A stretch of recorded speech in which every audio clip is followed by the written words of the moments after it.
شروع کرتا ہوں اللہ تعالیٰ کے نام سے جو بڑا مہربان نہایت رحم والا ہے۔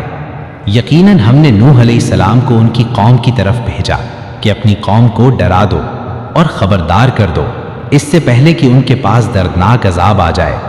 نوح علیہ السلام نے کہا، اے میری قوم، میں تمہیں صاف صاف ڈرانے والا ہوں کہ تم اللہ کی عبادت کرو اور اسی سے ڈرو اور میرا کہنا مانو تو وہ خود تمہارے گناہ بخش دے گا اور تمہیں ایک وقت مقررہ تک چھوڑ دے گا۔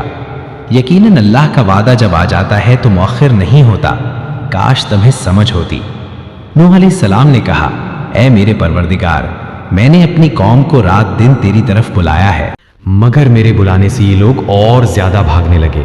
میں نے جب کبھی انہیں تیری بخشش کے لیے بلایا، انہوں نے اپنی انگلیاں اپنے کانوں میں ڈال لیں اور اپنے کپڑوں کو اوڑھ لیا اور اڑ گئے اور پھر بڑا تکبر کیا۔